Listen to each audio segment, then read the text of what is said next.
Yeah, the play ends at the first act. But then, the crotchety uncle comes to visit, and then we're a bad ripoff of A Christmas Carol. And the talking dog makes the crotchety uncle realize the miracle of Christmas.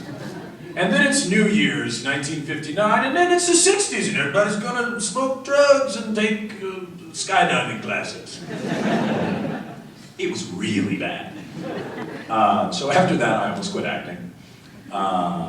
And then I stopped and said, well, have you really tried? Have you done everything in your power and then failed? And I realized, no. I had done some things in my power and definitely failed, but I hadn't done everything. So I swallowed my pride and stuck my head down and kept going. And there was some horrible agent woman I was working with who said, you need to take classes. I'm like, you don't know. I went to college. I don't need to take classes. But then I thought, well, okay, I know she's an idiot, and I know she's unprofessional, and she makes her clients go pick up her dry cleaning, but maybe she's right. Maybe I do need to take some classes. And I did. And I went back and I took a class. I don't know if it was a good class, I don't know how much it helped me, but the guy running the class was a manager, and he agreed to sign me as a client. And from that manager, I was able to meet an agent who was actually good. And then once I got the agent, I then began to audition for shows. And I began primarily as an on-camera dramatic actor. And at the same time, I was taking classes at the Groundlings, which is an improv, a comedy troupe in LA that, you know, started the careers of Lisa Kudrow, Pee Wee Herman, Will Ferrell, Sherry O'Terry, Chris Kattan, Phil Hartman. I mean, Kristen Wiig, like tons and tons and tons of people. And I started taking classes there for fun, just to do improv. And then found myself actually getting work from the thing that I was paying to do. And at the same time, trying to audition for, I would be auditioning for, you know, dramas, you know, like gang leaders and stuff. I didn't get those parts.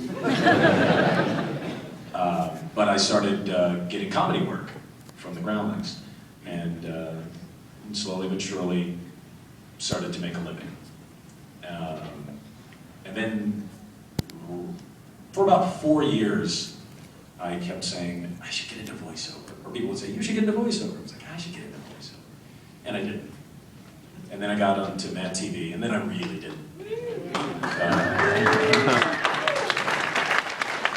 That's one of the tough things about any middling level measure of success. It makes you comfortable. It's like, oh, okay, now I don't have to pursue anything. I know I've got a steady job for at least 13 weeks.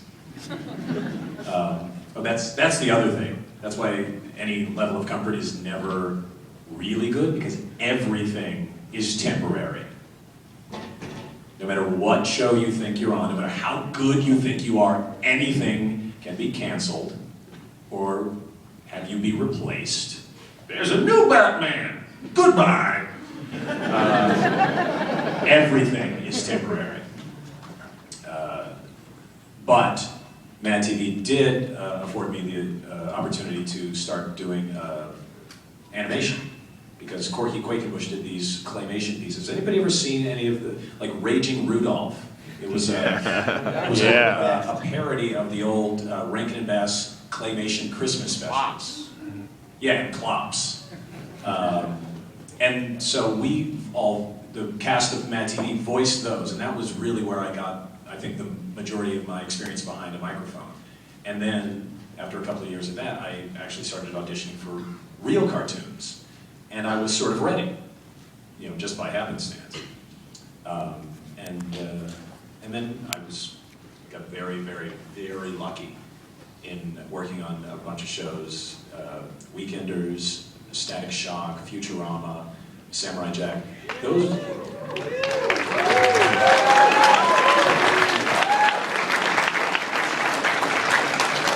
were all shows, a series where I was in every episode that I got within the first 2 years.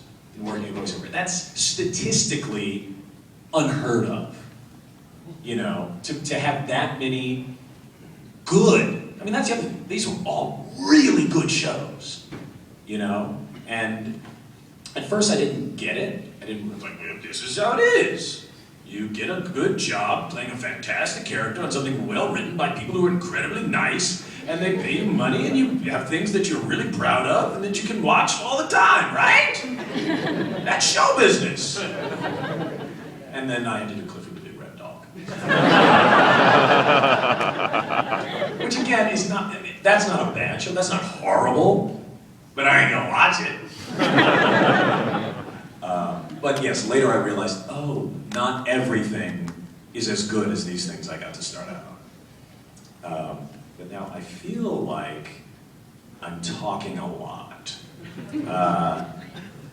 I'd like to actually know that I'm saying something that matters to people in here. So, does anyone have any questions? Yes. Oh, one quick question. Like, not quick enough. well, whenever you were recording, did anyone Ever stab me with a pen?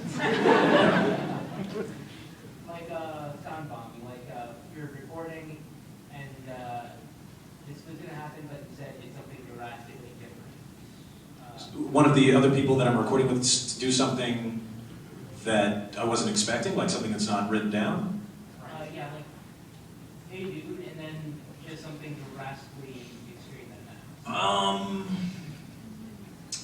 You know what? Occasionally, you will do something like that. You'll do something to mess somebody up or to make somebody laugh, but rarely.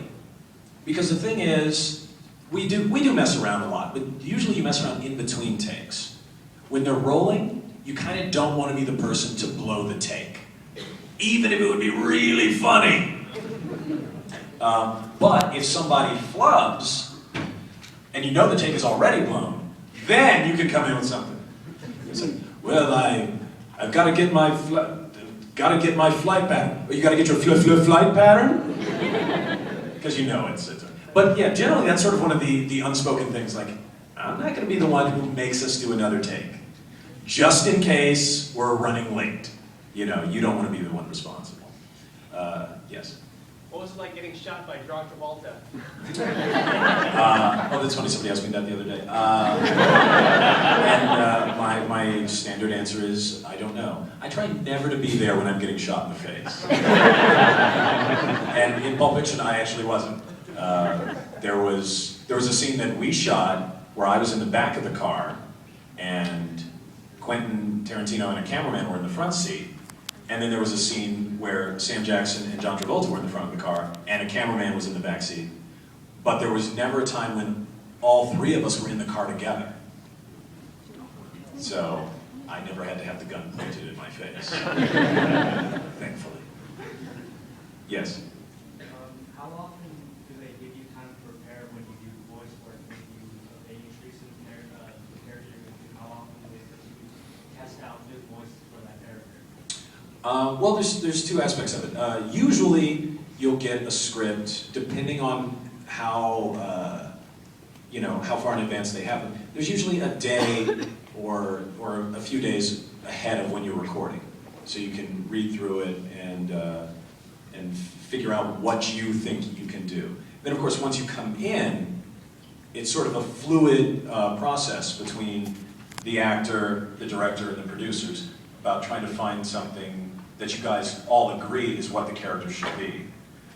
So you have an idea or maybe a couple of ideas when you come in, but you can't be married to those. You can't be stuck on those, because the producer may be coming into the room with an idea.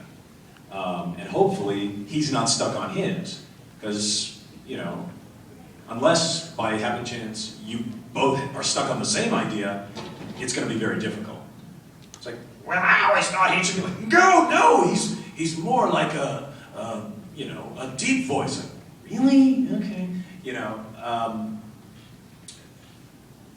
For me, the main thing is figure out what the character's about and then see where they are.